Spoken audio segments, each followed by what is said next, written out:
Glória a vós, Senhor. Queridos irmãos e irmãs, como nós ouvimos logo no início, no momento do comentário inicial, são várias as intenções hoje por pessoas falecidas, inclusive falecida hoje a Sueli, que frequentava tanto aqui a comunidade. E essa palavra de hoje é muito consoladora, é o texto de hoje, Evangelho de São João, capítulo 6, é um trecho do discurso do pão da vida. No capítulo 6, Jesus recolhe preocupado com aquela multidão com fome, pede aos discípulos que providenciem algo para eles comerem, eles apresentam as dificuldades, mas tem aquela criança, aquele menino, com alguns poucos pães e peixes. Jesus manda trazê-los, dá graças, abençoa, manda a multidão sentar e distribui, e todos se alimentam. E eles passam a procurar Jesus por causa do pão, porque comeram e se sentiram saciados e querem fazer Jesus rei. E ele se retira. E aí ele vai interpelando aquela multidão e vai, a partir desse diálogo com aquela multidão, fazendo esse chamado discurso do pão da vida, que faz com que a gente possa ter uma compreensão mais aprofundada da identidade de Jesus e da sua missão. Hoje ele fala claramente: eu sou o pão da vida. Quem vem a mim não terá mais fome, e quem crê em mim nunca mais terá sede. É uma comparação, não é? Porque nós precisamos do pão, do alimento para a vida. Mas ele fala também da fé. Quem vem a mim não terá mais fome. Quem crê em mim nunca mais terá sede. Nós temos a necessidade do pão, nós temos a necessidade da água para matar a nossa sede. Mas Jesus é aquele que sacia a nossa fome, a nossa sede, muito para além das nossas necessidades naturais, corpóreas, né?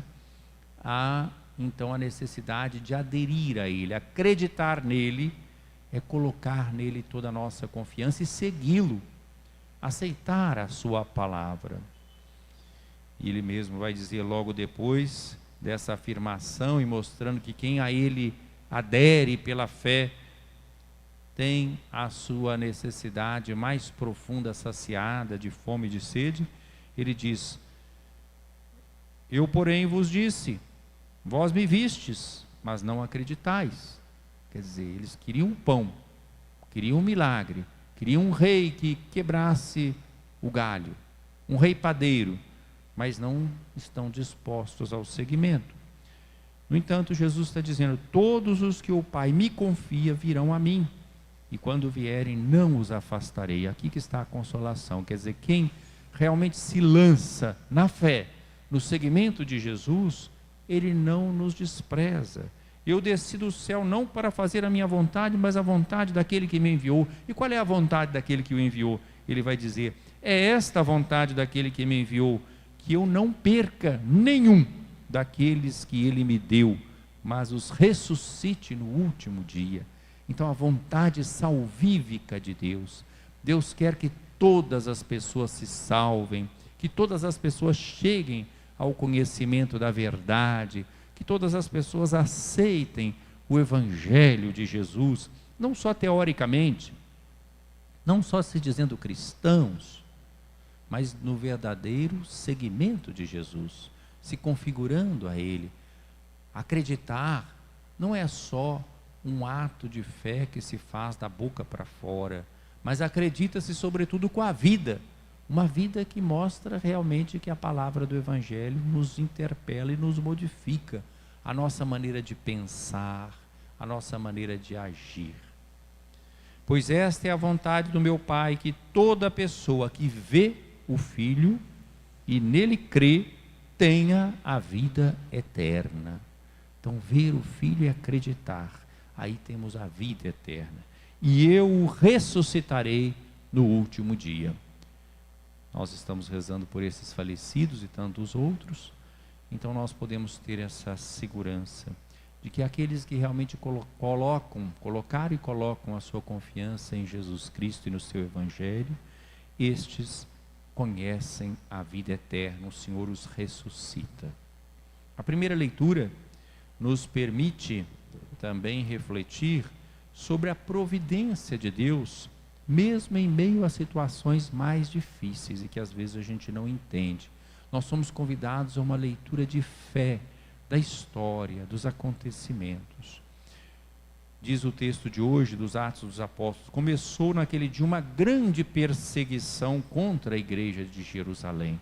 Ora, uma perseguição, a gente logo pensa, é uma coisa negativa, não é? Claro, uma perseguição, né? Mataram Estevão, Saulo, né, que aprovou a morte de Estevão, ia perseguindo, prendendo os cristãos. Então todos, com exceção dos apóstolos, se dispersaram pelas regiões da Judéia e da Samaria, saíram de Jerusalém e vão para Samaria. Samaria é lugar onde havia uma espécie de sincretismo religioso, havia uma mistura, uma confusão religiosa, mas eles vão para lá, fugindo da perseguição, e com isso vão anunciar o Evangelho, vão testemunhar o Evangelho, e essas regiões da Judéia, da Samaria, vão aderir ao Evangelho. Algumas pessoas piedosas sepultaram Estevão, houve grande luto por causa dele, Saulo vai devastando a igreja. No entanto, aqueles que se dispersaram por toda parte, pregando a palavra, eles conseguiram arrastar multidões. Um deles, companheiro de Estevão, Filipe, outro diácono, né?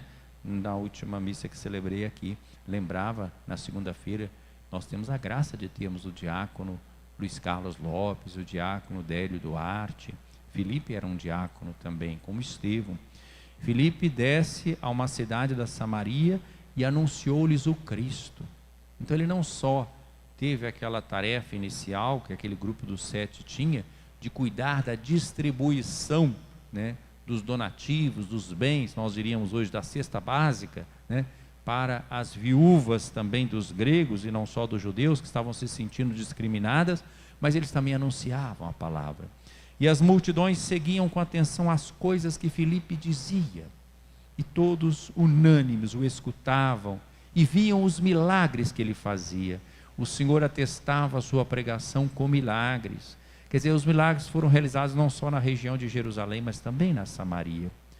Muitos possessos saíam, de muitos possessos saíam os espíritos maus, dando grandes gritos, paralíticos e aleijados eram curados, e era grande alegria naquela região. Então nós vemos que às vezes Deus se serve de uma situação adversa para realizar o seu projeto. Talvez se não tivesse a perseguição de Jerusalém, a comunidade ficaria ali em Jerusalém. Vejam como é que começa a missão. Começa por causa da perseguição. São os perseguidos que vão se tornar missionários. E Deus confirma o trabalho desses perseguidos. Assim também acontece na vida da igreja. Às vezes a igreja enfrenta dificuldades, mas essas dificuldades são ocasião também de propagação do Evangelho. Até mesmo essa pandemia. Nós todos gostaríamos de ter os nossos templos cheios, com as pessoas participando, mas a pandemia impediu, pelo perigo de contágio. No entanto, vejam, desenvolveu-se mais a nossa pastoral da comunicação.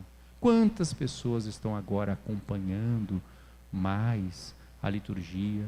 Eu ouvi vários relatos nesse período, gente que nem frequentava a missa, quando tinha normalmente, passou a assistir em casa, redescobriu a missa, né?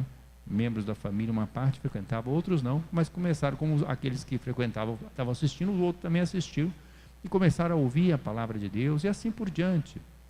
É claro que é sempre ideal, e nós esperamos voltar a ter a presença das pessoas na celebração, nada substitui a presença, mas Deus sabe se servir dessa situação adversa também, para que a palavra vá sendo anunciada e alcance um número maior. Outras pessoas começaram a valorizar ainda mais a Eucaristia.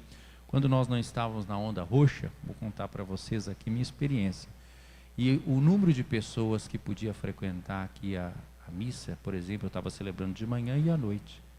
O número que estava vindo à missa aqui de manhã era maior do que quando não tinha pandemia. A missa das 7 de manhã tinha um grupinho muito pequeno. Mas depois, com a pandemia, com a proibição, né, e com o limite, podia só um número reduzido de pessoas, esse número, ó, todo mundo vinha, lotava. Esse número ficava completo. Quando não tinha pandemia, não tinha esse número.